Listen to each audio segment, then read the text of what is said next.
100కు పైగా దీర్ఘకాలిక సమస్యలకు ఎటువంటి ఆపరేషన్ దుష్ప్రభావాలు లేకుండా హోమియోపతి చికిత్స.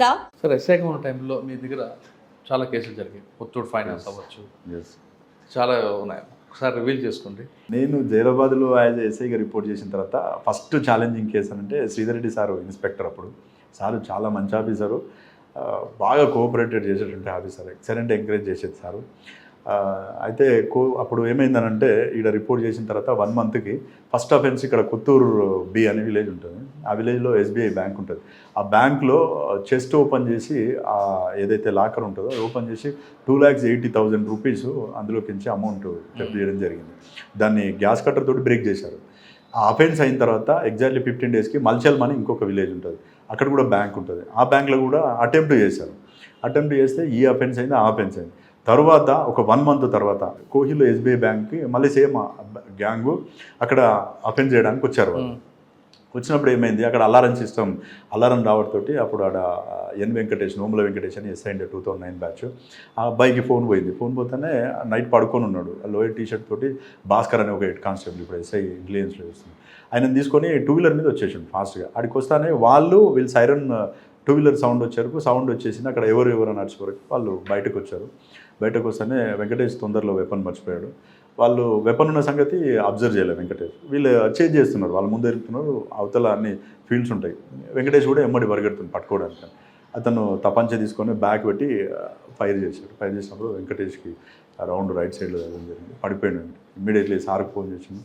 శ్రీరెడ్డి సార్ వెళ్ళిండు, జీప్లో తీసుకొచ్చేసి ఇక్కడ ప్రగతి హాస్పిటల్లో అడ్మిట్ చేశారు. ఆ బ్లడ్ బ్యాంక్ కూడా సార్ దగ్గర ఉండే శివబాబు డాక్టర్ గారు, ఆయనకి ఇమ్మీడియట్లీ బ్లడ్ ఎక్కిచ్చేసి మాకు ఫోన్ చేశారు. ఇట్లా జరిగింది అని అంటే మేము ఇక్కడ సీన్కు రాకుండా సార్ ఏం చేసినా నువ్వు అక్కడికి వెళ్ళాను అన్నాడు. నేను ఇద్దరు కానిస్టేబుల్ తీసుకొని అక్కడికి వెళ్ళి ఆ రోజు మార్నింగ్ అంతా కూడా అక్కడ సెర్చ్ చేసాం. సెర్చ్ చేస్తే ఏదైతే ఫైర్ చేసిన కార్టేజెస్ ఒక 4 కార్టేజెస్ దొరికినాయి అక్కడ. వాళ్ళు పారిపోయారు. ఇంకా తర్వాత సార్ పిలిచి ఆ నెక్స్ట్ డే ఇక్కడ నుంచి హైదరాబాద్ షిఫ్ట్ చేసి ఆయనని హెల్త్ కొంచెం స్టేబుల్ అయ్యే వరకు కేర్ తీసుకున్న తర్వాత సార్ పిలిచి ఏ విధంగా దీన్ని ఛాలెంజ్ తీసుకొని కంపల్సరీ డిటెక్ట్ చేయాలన్నాడు. 15-20 డేస్ అయింది. అప్పటికి క్లూస్ అయితే ఏం లేవు. సార్ ట్రాన్స్ఫర్ అయ్యి వెళ్ళిపోయింది. నరేందర్ సార్ వచ్చింది. సార్ ఇప్పుడు ఆయనకి వాళ్ళు ఆయన బయట నుంచి కాలుస్తారు, మీ ఎస్ఐ గారికి ఇంజూరీ అవుతారు, హాస్పిటల్ తీసుకెళ్తారు. కానీ అక్కడ మీకు క్లూస్ దొరికాయా, తన ముందు తీసుకెళ్లారా? అయితే అక్కడ మాకు ఓన్లీ కార్ట్రిడ్జెస్ దొరికినాయి. అఫెండర్స్ ఎవరో తెలియరు, ఎలా వచ్చారో ఏమాత్రం తెలియదు.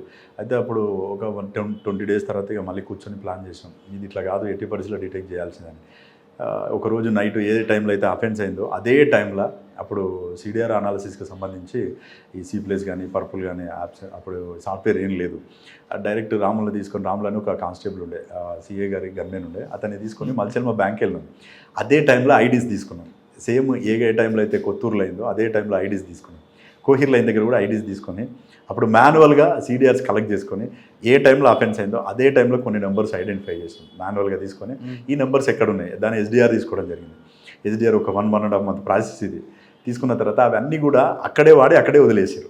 కానీ అవన్నీ కూడా ఏంటంటే గుల్బర్గ్ అడ్రస్ ఉన్నాయి, టిప్పు సుల్తాన్ కాలనీ అనే అడ్రస్ వచ్చినాయి. అందులో ఒక 32 మెంబర్స్ ఏమో ఆ నెంబర్స్ అన్నీ వచ్చేస్తే అవన్నీ ఎస్డిఆర్ ద్వారా ఐడెంటిఫై చేసినాం. అసలు ఇందులో మెయిన్ ఎవరు, ఒకటే రోజు ఆన్ అయింది, ఒకటే రోజు స్విచ్ ఆఫ్ అయింది.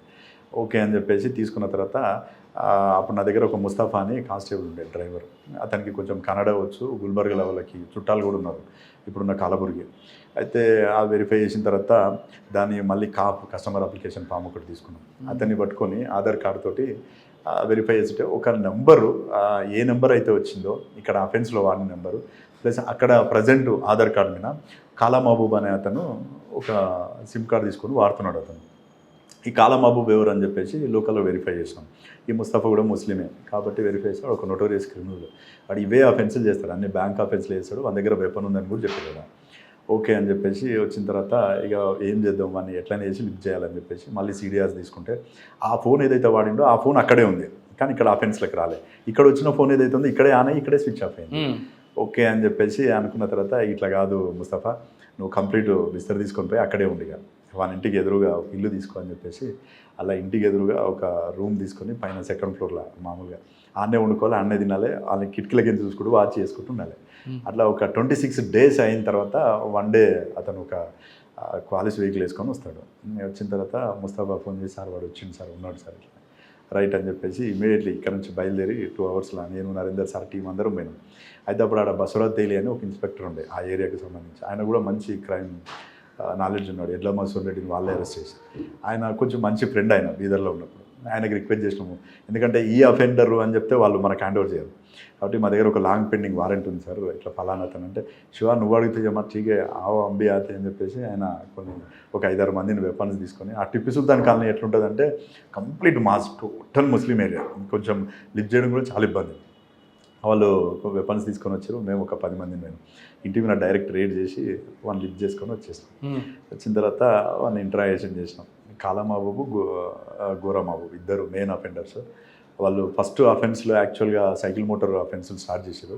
సైకిల్ మోటార్స్ చేస్తూ ఇది లాభం లేదు, ఒకటేసారి బ్యాంక్ అఫెండ్ చేస్తే మనకు ఎక్కువ లాభం వస్తుంది కదా అని చెప్పేసి ఒకటి గుల్బర్గ్లో చేశారు. గుల్బర్గ్లో ఒక అఫెన్స్లో 5 lakhs రూపీస్ ఫస్ట్ వాళ్ళకి గెయిన్ అయింది. ఆ తర్వాత ఇక్కడ అఫెండ్ చేశారు. అప్పుడు దాంట్లో ఏంటంటే సిలిండర్స్ వాళ్ళు చేసే విధానం, వాళ్ళు ఒక పెద్ద గోడౌన్ తీసుకున్నారు. ఫస్ట్ ఆ గోడౌన్ ఏంటంటే ఒక టీం ఏమో స్క్రాప్కి సంబంధించిన వెహికల్స్ ఎత్తుకపోయి కట్ చేసి అమ్మేస్తుంటుంది, ఇంకొక టీం ఏమో బ్యాంక్ అఫెన్స్లు చేస్తుంటుంది. అప్పుడు మొత్తం రికవర్ చేయడం జరిగింది అదంతా. అప్పుడు Gajarao Bhupala Rao sir additional SP ఉండే. ఎవరండి? Gajarao Bhupala Rao sir additional SP, G Venkatesh sir DSP ఉండే. ఇక్కడే ప్రెస్ మీట్ పెట్టేసి బాగా హైలైట్. సార్ మీరు చెప్పిన ఏమో గతంలో ఏశ్వర నగర్లో కూడా కెనరా బ్యాంక్ జరిగింది, వాళ్ళు వీళ్ళు ఒకటేనా? కాదు, వీళ్ళు ఇక్కడే అఫెన్స్లు చేశారు. ఇది 4th అఫెన్స్ మా దగ్గర. ఫస్ట్ గుల్బర్గ్లో ఒకటి చేశారు, అక్కడ డబ్బులు ఫస్ట్ ఏమో అఫెన్స్లో డబ్బులు వచ్చినాయనే ఉద్దేశంతో కొత్తూరులో చేశారు. కొత్తూరు తర్వాత 2 అటెంప్ట్ ఎస్ఐ మీద ఫైర్ చేశారు. సార్ మరి గుల్బర్గ్ ఎస్ఐ పోలీస్ అడగలేదా మీరు ఎన్బిడబ్ల్యూ అన్నారు? అయితే తీసుకొచ్చిన తర్వాత నెక్స్ట్ డే చెప్పినాం ఆయనకి. ఆయన ఇమ్మీడియట్లీ జీప్ వేసుకొని వచ్చేసాడు. శివ आप गलत बोले मेरे को क्यों ऐसा बोले तो नहीं साहब बहुत इसमें प्रेशर है मेरे को वांटेड है అని बोले तो ఆయన కూడా ఇక్కడ వచ్చి చాలాసేపు ఆయన ఇంటరాగేషన్ చేసింది. అలా ఎస్పీ అప్పుడు నటరాజన్ అని ఐపీఎస్ ఉండే, ఆయన కొంచెం సీరియస్ అయిందంట, మీరు ఎందుకు పట్టుకోలేకపోయారు, వాళ్ళు వచ్చి ఎందుకు పట్టుకున్నారు అది అని చెప్పి కొంచెం నన్ను చీట్ చేసినా కొద్దిగా ఫీల్ అయింది. తర్వాత ఇప్పుడు కూడా మంచి పోలీస్ ఆఫీసర్ ఆయన ఏసీపీ బెంగళూరులో ఉన్నాడు ప్రజెంట్. తర్వాత బాగా గుర్తుండిపోయిన సంఘటన అంటే ఆ తర్వాత ఈ ఇన్సిడెంట్ కంటే కొద్ది ముందు రోజు ఒక హీనియస్ క్రైమ్ ఒకటి అయింది. అది కొంచెం వాస్తవంగా ఏంటంటే కోయిర్కు సంబంధించి ఒక అమ్మాయి 14 years ఉంటుంది. ఆ అమ్మాయి కొంచెం మెంటల్లీ ఇన్బ్యాలెన్స్ ఉండే. ఆమె ఒక రోజు సడన్గా కోయిర్లో రైల్వే స్టేషన్కి వచ్చింది. రైల్వే స్టేషన్లో ట్రైన్ ఎక్కి జైరాబాద్ వచ్చింది. జైరాబాద్లో దిగిన తర్వాత ఆ అమ్మాయికి ఏం చేయాలో తెలియదు. నైట్ ట్రైన్ 1 o'clock దిగింది. ఆ ఇంట్లో మిస్ అయింది, వాళ్ళ తల్లిదండ్రులు కూడా చూసుకోలేదు. దిగిన తర్వాత ఆ అమ్మాయి రైల్వే స్టేషన్ బయట తిరుగుతూ ఉంటే ఒక ప్రైవేట్ ఎంప్లాయ్ అతను ఏం చేశాడు, వాళ్ళ ఇంటికి ఏంటంటే ఇక్కడ బస్ స్టాండ్ దగ్గర క్రాస్ కంట్రీ నడుచుకుంటూ వాళ్ళ రైల్వే స్టేషన్ నుంచి పోయే టైంలో ఏం చేశాడు, ఈ అమ్మాయి బయటకు కూర్చుంటే ఆయన కొంచెం డ్రంక్ అండ్ కండిషన్, ఆ అమ్మాయిని రేప్ చేయడం జరిగింది. ఆ చెట్ల పొదలు ఉంటే అక్కడ రేప్ చేసి బాగా బ్లీడింగ్ అమ్మాయికి మొత్తం చేసి వెళ్ళిపోయాడు అక్కడ నుంచి. ఆ కేసు వాస్తవం కూడా అప్పుడు ఎగ్జాక్ట్లీ 1:30 మంచి బాగా గాఢ నిద్రలో ఉన్నాం. ఒక ఆటో డ్రైవర్ ఫోన్ చేసిండు. ఇంతకుముందు మీకు చెప్పినట్టు ప్రతి పర్సన్ కూడా ఇన్ఫర్మేంటే. ఫోన్ చేసి సార్ ఇక్కడ ఎక్ లड़की है सब इधर पूरा गंदा है पूरा खूना ऐसा जा रहा है सब అంటే ఏమైందంటే कुछ हुआ साहब अनकॉन्शियस हो रहा हूँ అంటే ठीक है मैं आ रहा हूँ అని నా దగ్గర అప్పుడు బుల్లెట్ ఉంటే వేసుకొని ఫాస్ట్గా వెళ్ళిపోయాను. అక్కడనే నేను పోయే వరకు అమ్మాయి మొత్తం బ్లడ్ ఉండే. ఆ నుంచి చూసి శ్రీధర్ రెడ్డి సార్కి ఫోన్ చేస్తే ఫస్ట్ హాస్పిటల్ షిఫ్ట్ చేసావు అమ్మాయిని అని చెప్పి షిఫ్ట్ చేసినాం. అయితే అందులో ఈ ఆటో డ్రైవర్స్ నైట్ ఎవరైతే తిరుగుతారో వాళ్ళు అందరూ కూడా మనకు డైలీ ఏం జరిగినా చెప్పేవాళ్ళు. అన్నోన్ పర్సన్ ఎవరైనా కనిపిస్తే వాడు ఒక చిన్న క్లూ ఇచ్చాడు. సార్ ఏమన్నాడంటే ఈ తెల్లవారితే పెద్ద ఇష్యూ అయిపోతుంది, ఎట్టి పరిస్థితిలో పట్టుకోవాలి ఎవరనేది. సీసీ కెమెరాస్ లేవు, ఏం లేవు, ఎవరో కూడా తెలియదు. అమ్మాయిని హాస్పిటల్లో చేంజ్ చేసి ఇక్కడ నుంచి షిఫ్ట్ చేద్దామని చెప్పేసి అమ్మాయిని సంగారెడ్డి షిఫ్ట్ చేశాం. ఈ ఆటో డ్రైవర్ని పిలిచి మాట్లాడినాం, మీరు ఎవరెవరిని తీసుకుపోయారు, ఎక్కడెక్కడ డ్రాప్ చేశారు. ఇందులో ఒక నౌషద్ అని ఒక ఆటో డ్రైవర్ అతను చెప్పాడు, సార్ మార్నింగ్ 4:30 ఆ టైంలో సార్ నేను మొత్తం తిరుగుతూ ఇంటికి పోతున్నా సార్. ఇంటికి పోతున్నప్పుడు ఒకడు తాగి సార్ దానికంటే ఈ అఫెన్స్ అయిన తర్వాత రామ్నగర్ బ్రిడ్జ్ ఉంటుంది, ఆ బ్రిడ్జ్ నుంచి అటు పోతున్నాడు సార్ వాడు. నాకు ఎందుకో తోడా డౌట్ అయ్యే సార్ ఇంకా ఊపిరాను అన్నాడు. అయితే ఇప్పుడు అక్కడ చాలా హౌసెస్ ఉన్నాయి, అప్పుడు ఓన్లీ ఒక 10 to 15 హౌసెస్ ఉండే అక్కడ. ఎందుకైనా మంచిది ఎలాంటి డ్రెస్ వేసుకున్నాడు అదంటే అతను చెప్పిండు, ఈ కొంచెం కంపెనీ కలర్ డ్రెస్ ఉంది సార్, యాష్ కలర్ డ్రెస్ ఉంది అని. అప్పుడు 4:30 అట్లా అవుతుంది. తెల్లవారు లోపల ఏదో ఒకటి చేయాలి అట్లా అని చెప్పేసి అందరు కానిస్టేబుల్ని పిలిపించి ప్రతి ఒక్క ఇల్లు ఒకరు చెక్ చేయండి, ఈ డ్రెస్ ఎవరు వేసుకుంటే వాళ్ళని తీసుకొచ్చి కూర్చోబెట్టండి. అట్లా వాడు ఏం చేసి ఇంటికి పోయి డ్రెస్ ఇప్పేసి ఆ డ్రెస్ ఇంట్లో ఉంది. అయితే వాడిని అడిగితే అప్పుడే పడుకున్నట్టు తెలిసిపోయింది. పట్టుకున్న తర్వాత వాడు ఏం చెప్పలేదు. పిఎస్కి తీసుకొచ్చినాం. కొంచెం మా వేలు అడిగితే తప్పైంది సార్ అన్నాడు. వాళ్ళ దగ్గర బ్లడ్ స్టెయిన్స్ కూడా ఉండే బట్టలకి. లాకప్ వేసి సార్కి ఫోన్ చేసినాం. సార్ వాడు దొరికింది సార్ అని చెప్పి. సార్ వచ్చి బాగా హక్ చేసుకొని వెరీ గుడ్ షో, ఎక్సలెంట్ అయ్యేది. అది చాలా అసలు ఆ రోజు కనుక వాడు దొరకకుండా ఉంటే కొద్దిగా సెన్సేషనల్ అయ్యేది. కాకపోతే మళ్ళీ కొద్ది రోజుల తర్వాత ఆ అమ్మాయి మెంటల్ ఇన్బ్యాలెన్స్ తోటే బాయిలో దూకి సూసైడ్ చేసుకుంది, చనిపోయింది అమ్మాయి. ఆ కేసు ట్రయల్ కాకముందే చనిపోయింది అమ్మాయి. వాడు తర్వాత కనపడ్డాడండి. ఆ తర్వాత ఇక వాడు కంప్లీట్ జైల్లో ఉండే ఇక్కడ నుంచి వెళ్ళిపోయాడు కర్ణాటక అతను. తర్వాత మీకు బాగా గుర్తుండిపోయిన కేసు ఇంకా? ఆ తర్వాత ఇక్కడ జైరాబాద్కు సంబంధించి చేసిన కేసుల్లో ఇంపార్టెంట్ కేసు అని అంటే ముత్తూట్ ఫైనాన్స్ సంబంధించింది.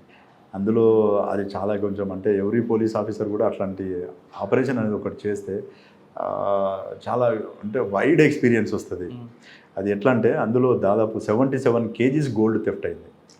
77 kgs గోల్డ్. ఇక్కడ ముత్తూట్ ఫైనాన్స్ అని ఇక్కడ నుంచి ఎగ్జాక్ట్లీ 1/2 కిలోమీటర్ దూరంలో ఉంటుంది. అందులో మొత్తం గోల్డ్ కూడా 3 చెస్ట్లు ఉంటాయి. అంటే ఈ గోద్రేజ్ లాకర్స్ పెద్దవి ఉంటాయి. అందులో అల్మారాలు ఏవైతే ఉంటాయో అరలారాలు ఉంటాయో దాని నిండా ప్రతి దాంట్లో గోల్డ్ ఉంటుంది. 100 kgs అబోవ్ గోల్డ్ ఉంటుంది. కాకపోతే 3 ఓపెన్ చేశారు. 3 ఓపెన్ చేస్తే 3 కూడా బ్యాగులు ఓపెన్ కాగానే అది 2 days ఆపరేషన్. ఎవరైతే అఫెండర్స్ ఉంటారో వీళ్ళందరూ కూడా జార్ఖండ్ స్టేట్ వాళ్ళు. ఇది యాక్చువల్గా ఈ అఫెన్స్లో చెప్పడానికి ముందు వాళ్ళు ఏం చేస్తారంటే ఈ అఫెన్స్కి ప్లాన్ చేసుకోవడానికి కారణం దేవ్ సింగ్ అని చెప్పేసి ఒక నేపాలీ గూర్ఖా ఉంటాడు. ఇతను ముంబైలో ఉన్నప్పుడు ఒక మర్డర్ కేసులో జైలుకు పోతాడు. వీడు జైలుకు పోయినప్పుడు అక్కడ దొంగతనం కేసులో కమరుద్దీన్ షేక్, రెజావుల్ షేక్, తర్వాత బహరుద్దీన్ షేక్ అని వీళ్ళు కూడా ఒక థెఫ్ట్ కేసులో జైలుకి వస్తారు. ముంబై జైల్లో వచ్చినప్పుడు వీళ్ళందరూ అక్కడ పరిచయం అవుతారు. పరిచయం అయినప్పుడు మీరు ఎక్కడి నుంచి వచ్చారని పరిచయంతో మేము ఇట్లా దొంగతనాలు చేస్తాం అది ఇది అంటే నువ్వేం చేస్తావు అంటే నేను గూర్ఖా చేస్తా, ఎక్కడ ఉంటావు అది అంటే నేను ఎక్కడుంటే అక్కడనే ఉంటా అని చెప్పేసి ఫోన్ నెంబర్లు మార్చుకున్నారు ఇద్దరు. ఈ ఫోన్ నెంబర్ ఇచ్చేసుకుంటూ వచ్చిన తర్వాత వీడు ఒక 1-2 years తర్వాత జైరాబాద్కి వచ్చిండు. జైరాబాద్లో వచ్చి ఇక్కడ గూర్ఖా నైట్ తిరుగుతుండేవాడు. తిరుగుతున్నప్పుడు వాళ్ళు ఒకసారి కాల్ చేసిరు. కాల్ చేస్తే బహుత్ సోనార్ అయితే ఇద్దరిది ఆ పావు ఇబ్బార్ అని అంటే ఒకసారి వచ్చి చెక్ చేసుకొని పోయిరు. మామూలుగా వచ్చి చూసి 1 నెల తర్వాత ముత్తూట్ ఫైనాన్స్ ప్లాన్ చేశారు. ముత్తూట్ ఫైనాన్స్ ఎందుకు ఎంచుకున్నారండి? అయితే ముత్తూట్ ఫైనాన్స్ ఎన్నుకోవడానికి కారణం ఏంటంటే ఈ నేపాలీ గూర్ఖా ఎవరైతున్నాడో ఇతను మార్నింగ్ టైము మొత్తం రెక్కి చేసిండు. ఎంతమంది కస్టమర్స్ ఉంటారు, ఎక్కడ గోల్డ్ పెడతారు, ఎక్కువ గోల్డ్ పెట్టేది అందులోనే ఎక్కువ మంది. అతను చెప్పిండు ఇక్కడ ఉంటే ఇందులో చేస్తే మనకు వర్కౌట్ అవుతుందని. అయితే ఈ ఎవరైతే జార్ఖండ్ వాళ్ళు ఉన్నారో వీళ్ళు విపరీతమైన హార్డ్ వర్క్ చేస్తారు. వెల్డింగ్ ఎలా చేస్తారంటే వెల్డింగ్ స్టార్ట్ చేస్తే కంటిన్యూ 5-6 hours కొడతారు. వెల్డింగ్ కంటిన్యూ ఓపెన్ అయిందా కొడతారు. అందులో ఒకడు రెజావుల్ షేక్ అని చెప్పేసి వాడిని మేస్త్రి అంటారు. వాని పని ఇదే అన్నట్టు. అక్కడ బ్రిడ్జెస్ కట్టేటప్పుడు అతను చెప్తున్నాడు 4 days 5 days కూడా సార్ మాకు అలవాటు కంటిన్యూ చేసేస్తాం సార్, కొద్దిసేపు పడుకుంటే చాలు మళ్ళీ కంటిన్యూ వెల్డింగ్ చేస్తాం సార్ మేము. అట్లా ఏం చేశారంటే గ్యాస్ సిలిండర్స్ టోటల్ వీళ్ళు జార్ఖండ్ నుంచి ట్రైన్లో తెచ్చుకున్నారు. తెచ్చుకొని ఫస్ట్ ఫ్రైడే నైట్ వస్తారు. వచ్చి ఈ ఎవరైతే ఈ గూర్ఖా ఉన్నాడో వాళ్ళ ఇంట్లో స్టే చేస్తారు. Second Saturday holiday. Second Saturday night back side నుంచి డోర్ ఉంటుంది, చెక్క డోరు. ఆ డోర్ బ్రేక్ చేసుకొని లోపలికి వెళ్ళిపోతారు. లోపలికి వెళ్ళిపోయి 10 o'clock అఫెన్స్ స్టార్ట్ చేస్తారు. అఫెన్స్ స్టార్ట్ చేసి మార్నింగ్ 5 o'clock వరకు ట్రై చేస్తారు కానీ ఓపెన్ కాలే. మళ్ళీ నెక్స్ట్ డే వస్తారు సేమ్ 10 o'clock వచ్చేసి మళ్ళీ స్టార్ట్ చేస్తారు. గ్యాస్ సిలిండర్స్ సఫిషియెంట్ ఉన్నాయి వాళ్ళ దగ్గర. కంటిన్యూ కొడుతుంటే మార్నింగ్ 3:30-4 మధ్యలో ఓపెన్ అయిపోయింది. ఓపెన్ అయితేనే 5 bags మొత్తం ఒక్కొక్కటి 15 kgs వరకు కొట్టే బ్యాగ్స్ అన్ని ప్యాకెట్స్ నింపుకొని వెళ్ళిపోతుంటారు. వెళ్ళిపోతున్న అందరూ బయటకు వచ్చారు. బస్ స్టాండ్ దగ్గరనే. బస్ స్టాండ్ దగ్గరికి వచ్చేసి బస్ స్టాండ్లో బస్ ఎక్కి ఇక్కడ నుంచి ఎంజీబీఎస్కి పోతారు. ఎంజీబీఎస్కి పోయి అక్కడ బస్సు దిగిపోతున్నప్పుడు మొత్తం 5 బ్యాగులు నింపుకొని పోతుంటారు. లాస్ట్కి వచ్చేవాడు అశోక్ శర్మ అని ఒక అఫెండర్. అందులో అతను కొంచెం వెనకబడతాడు. వెనకబడ్డప్పుడు వెనకాల నుంచి అక్కడ పోలీస్ అవుట్ పోస్ట్ ఉంటుంది కదా, డౌట్ వచ్చేసి ఆగు అంటుంటే వాడు బ్యాగ్ వదిలిపెట్టి పారిపోతాడు. ఆ పారిపోయే క్రమంలో ఈయన పర్సు పడిపోతుంది. ఆ పర్సులో ఒకటి ఉద్వా బ్రాంచ్కి సంబంధించింది. సాహెబ్గంజ్ డిస్ట్రిక్ట్ ఉద్వా బ్రాంచ్ అని ఒకటి ఉంటుంది. ఆ ఉద్వా బ్రాంచ్లో వీని అకౌంట్లో ఒక 5,000 rupees అమౌంట్ వేసినట్టు ఒక స్లిప్ దొరికింది.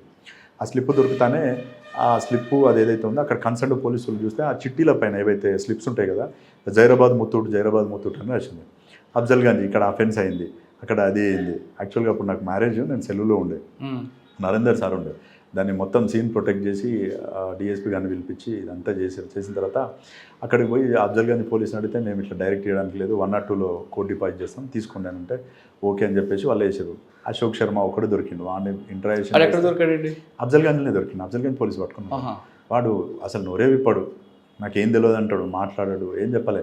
సరే అని చెప్పేసి అట్లే పెట్టేసారు. ఇక ఆ ప్రాపర్ డిపాజిట్ చేశారు. ఆ తర్వాత భీమ్రెడ్డి సార్ ఉండే ఇప్పుడు ఏసీపీ భీమ్రెడ్డి సార్ సిసిఎస్లో ఇన్స్పెక్టర్ ఉండే, ఇప్పుడు సార్ ఏసీపీ పటంచెరు ఏసీపీ కూడా వేశారు. ఫస్ట్ ఆ కేసులో Narender sir and Bhim Reddy sir ఇద్దరు కూడా ఇక్కడ నుంచి జార్ఖండ్ వెళ్ళారు. వెళ్ళి ఆ ఏరియా మొత్తం చూసుకున్నారు. కానీ అఫెండర్ లిఫ్ట్ చేయడం చాలా కష్టము అని చెప్పేసి వచ్చి అప్పుడు షిమ్ముషి బాజ్పేయి మేడం ఐపీఎస్ ఎస్పీ గారు ఉండే, మేడం చెప్తే సరే అని చెప్పేసి ఊరుకున్న తర్వాత అప్పుడే ఎలక్షన్స్ వచ్చినాయి, మళ్ళీ 2014 ఎలక్షన్స్. ఆ ఎలక్షన్లో బిజీ అయిపోయినాం. ఆ అఫెన్స్ మాత్రం అట్లే ఉంది. ముత్తూట్ వాళ్ళు బాగా ప్రెజర్ పెడతారు, ఎట్లనే కేసు డిటెక్ట్ చేయాలని. 6 months అయిపోయింది. అప్పుడు స్టార్ట్ చేసాం. 6 months తర్వాత ఏం చేద్దామని మొత్తం ఫైల్ అంతా తీసుకొని స్టడీ చేస్తే మెయిన్ మనకు క్లూ ఏందనంటే ఆ బంగారం దొరికిందనుకంటే వాడిని అడిగితే ఏమీ చెప్పాడు అశోక్ శర్మ. అసలు ఈ అకౌంట్ నెంబర్ ఏందని చెప్పేసి నేను శ్యామల వెంకటేష్ సార్ ఇద్దరమే పోయినాం. జార్ఖండ్ పోయాం, సాహిబ్గంజ్ డిస్టిక్ పోయి అక్కడ నుంచి ఉద్వా బ్రాంచ్కి పోయినాం. ఉద్వా అనేది ఒక ప్లేస్, అది ఆడ పోయి బ్యాంక్ మేనేజర్ని కలిస్తే ఆయన రిక్వెస్ట్ చేసాం ఈ అకౌంట్ ఎవరిది అంటే చెప్పిండు ఇట్లా పలానా అశోక్ శర్మది అది అని చెప్పిన తర్వాత మన ఇల్లు అన్నీ ఐడెంటిఫై చేసాం. ఒక చిన్న రిక్వెస్ట్ చేసినాం, సార్ ఈ అకౌంట్లో ఇది ఇట్లే రన్ చేయండి, దీన్ని డిస్టర్బ్ చేయకండి, కొంచెం నా పర్సనల్ నెంబర్ పెట్టండి అందులో రిక్వెస్ట్ చేసి పెట్టనన్నాడు. అంటే అక్కడ నుంచి పోయి ఆ సాహిబ్గంజ్ డిస్ట్రిక్ట్ ఎస్పీని కలిసి లీడ్ బ్యాంక్ మేనేజర్కి ఫోన్ చేపిస్తే వీళ్ళు తెలంగాణ ఆంధ్రప్రదేశ్ నుంచి వచ్చారు, వీళ్ళకి ఎట్టి పరిస్థితుల్లో మీరు సాయం చేయాల్సిందంటే ఆయన సరైన కన్సర్న్ మేనేజర్ చెప్తే మళ్ళీ 3 days తర్వాత పోయి ఆయనను కలిస్తే ఆయన అకౌంట్లో నా పర్సనల్ నెంబర్ యాడ్ చేసిండు. అయితే వీడు అఫెండర్ దొరికిన తర్వాత మెయిన్ అఫెండర్ ఎవరైతే ఉన్నారో కమరుద్దీన్ షేక్, ఆ ఏటీఎం కార్డు అకౌంట్కి సంబంధించింది వాడు వాడుతుండు. వానికి ఏంటనంటే వాడు డబ్బులు ఉంటే సరే ముంబైకి వచ్చేస్తాడు, ఈ లేడీస్ బార్లు ఏవైతే ఉంటాయో బార్లో బాగా ఎంజాయ్ చేస్తాడు, విపరీతం ఎంజాయ్ చేస్తుంటాడు. అట్లా ఒక 2 months తర్వాత ఒకరోజు సాయంత్రం పూట 7:30 టైంలో ఒక మెసేజ్ వచ్చింది నాకు మొబైల్కి, నిఖితా బార్ అండ్ రెస్టారెంట్లో వాడు స్క్వైప్ చేసినట్టు 2000 రూపీస్ స్క్వైప్. 2 నెలలు వాళ్ళే ఆ స్క్వైప్ చేసిండు. స్క్వైప్ చేయగానే మెసేజ్ వస్తానే ఆ మెసేజ్ ఇమ్మీడియట్లీ సీఏ గారికి చెప్తే తిరుపతన్న సార్ డిఎస్పీ ఉండే అప్పుడు తిరుపతన్న సార్ చెప్తాను ఏం చేస్తాం అన్నాడు. మీరు పర్మిషన్ ఇచ్చి వెళ్ళిపోతాం సార్ అన్న. ఓకే వెళ్ళిపో అన్నాడు. 4 కానిస్టేబుల్స్ ఏమాత్రం ఆలోచించాలి. ఇమ్మీడియట్లీ వెళ్ళిపోయినాం ముంబై పోయి అది మొత్తం జస్ట్ నెట్లో చూసుకునే మాకు ఏం తెలియదు అసలు అది ఎక్కడ. మొత్తం సెర్చ్ చేస్తే ఆ పన్వేల్ ఏరియాలో నిఖితా బార్ అండ్ రెస్టారెంట్ అని ఉంది. ఒకటి ఐడెంటిఫై 2 days పట్టింది దానికి. అడిగి పోయిన తర్వాత అది 7 o'clock ఓపెన్ అవుతుంది బారు, 9 o'clock క్లోజ్ అవుతుంది. ముంబైలో అన్ని బార్లు కూడా 7కి ఓపెన్ అయ్యి 9 క్లోజ్ అయిపోతాయి లేడీస్ బార్లు అన్నీ. అయితే వాడు పోతే ఒక సంగమేష్ అని ఒక మేనేజర్ని పట్టుకొని వానికి కొన్ని డబ్బులు ఇచ్చినాం, ఒక 5,000 రూపీస్ ఇచ్చేసి అప్పటికి ఈ పలానా నెంబరు పర్సన్ ఇట్లా ఈ పేరు మీద వస్తాయని చెప్పేసి అన్న ఫేస్బుక్ ఉండే మనకి, ఆ ఫేస్బుక్ ద్వారా ఫోటో తీసుకున్నాం.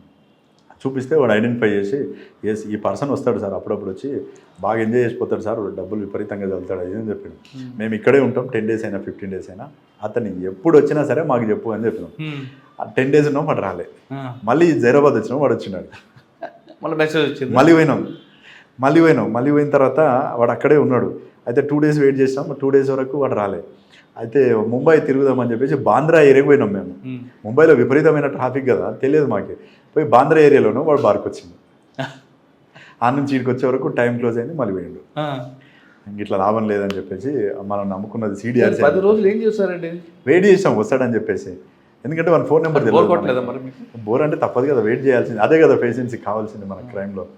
అంత అంటే పట్టుకోవాలన్న ఒక జీలు గట్టిగా ఉంది. వాడిని ఒక్కని పట్టుకుంటే ఎట్టి పరిస్థితిలో తెలిసిపోతుందని మనకు ఉన్నది ఒక్క క్లూ అది. ఇక ఆ తర్వాత ఇది కాదని చెప్పేసి మళ్ళీ వచ్చినాం. CDRs ఇక ఏమైనా చేయాలని చెప్పేసి ఇక్కడ డంప్ అక్కడ డంప్ తీసి డంప్ పెట్టేసి ముంబైది అది కంపేర్ చేస్తే వన్ నెంబర్ వచ్చింది.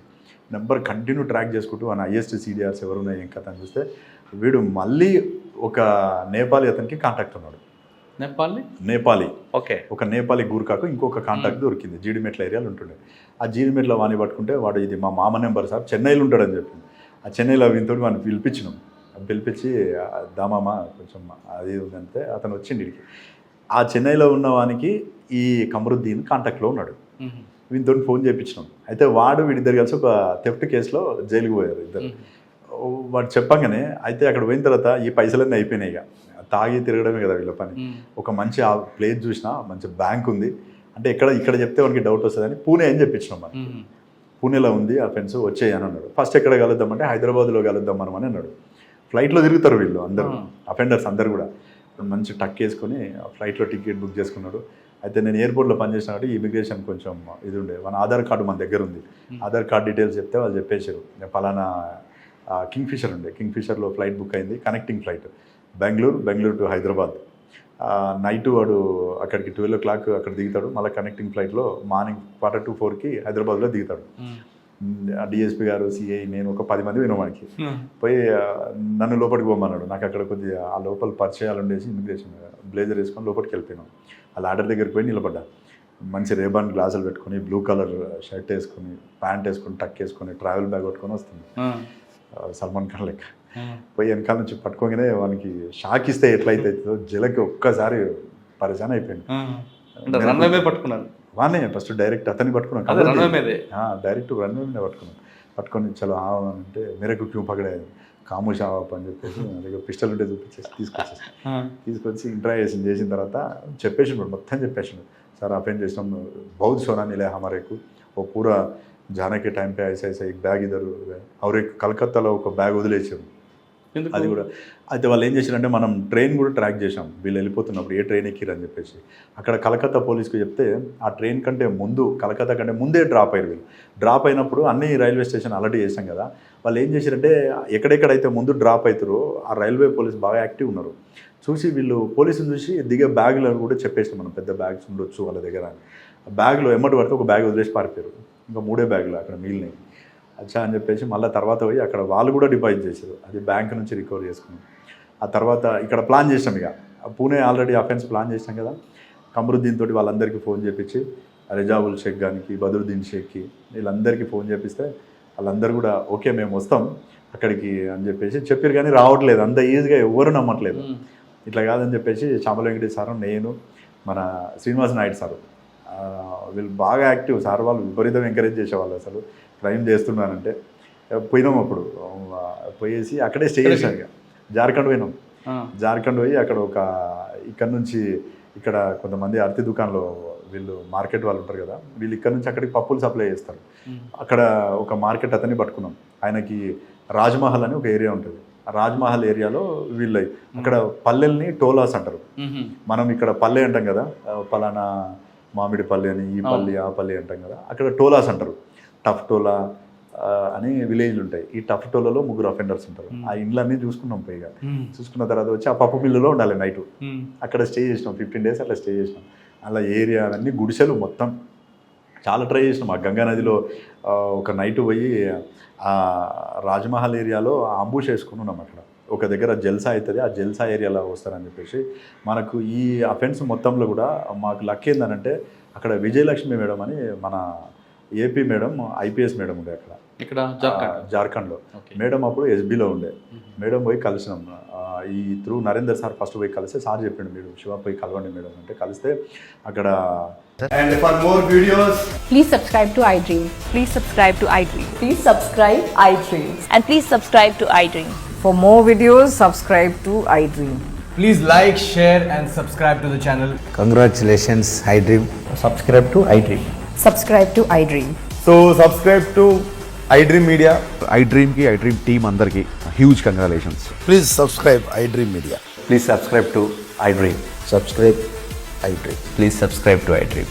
iDream అంటే నా కళల ఛానల్ను సబ్స్క్రైబ్ చేసుకున్న నోరు తిరుగుతలేదు, మీరైతే గంట గుర్తు కొట్టండి. For more such videos, please subscribe to iDream. Subscribe to iDream. Please subscribe to iDream. Please subscribe iDream Media. Please do subscribe to iDream. Please subscribe to iDream Media. For best entertainment and information, please subscribe iDream. And don't forget to subscribe to iDream.